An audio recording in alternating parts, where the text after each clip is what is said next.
New at 5, a Skiatook woman was back in court to determine if she is competent to stand trial. Stephanie Sodergren is charged with killing a man last year. Court records show she ran through a stoplight near 41st and Yale. Fox 23's crime and safety reporter John Acebus joins us live at the courthouse. John, the last time you saw the suspect, she was barely getting through questions from the judge. While the state is arguing she's competent, what is her defense attorney saying?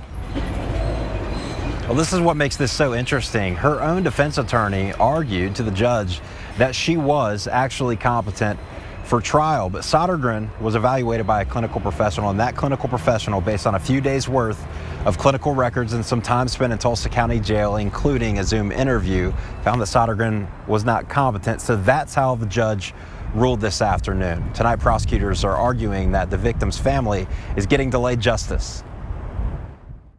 Weeks ago, we saw Stephanie Sodergren slowly stopping at times, making her way into courtroom 158. Thursday, she walked out, determined to be incompetent to stand trial for killing this man, Teddy Bogle, at the intersection of 41st and Yale. How often have you seen both the state and the defense agree that someone is competent, but they end up not being according to that evaluation? This is my first time to see that, so I don't know if it has ever happened before. Sodergren was evaluated by a clinical professional based on several days' worth of medical records back in 2019. A one-on-one with the clinical professional over Zoom, and also some recent jail records. The court's ruling was that other than that report and the testimony that she heard from Dr. Christopher, there was nothing to say that she wasn't incompetent. After Sodergren left the courtroom, I spoke with Assistant District Attorney Tara Britt to get a better understanding about Sodergren's depression and how it was determined by that clinical professional. Her memory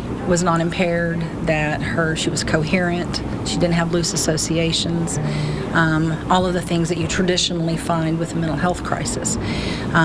She just focused on the fact that she was so depressed that she couldn't function in the way that a defendant needs to function. Nothing found that would say that she has any cognitive inability to comprehend information, but her mood is what the doctor was saying could affect how she's receiving information. Did I get that right? Yes, that's exactly what the doctor said. Sodergren is charged with negligent homicide and will have to undergo mental treatment.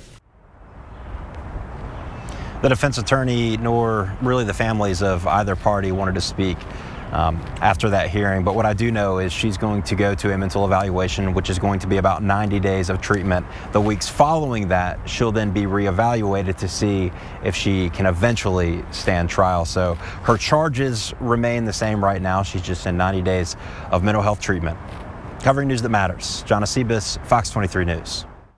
And according to court records, at the time of the accident, witnesses saw Sodergren go through the intersection fast. Bogle died at the scene.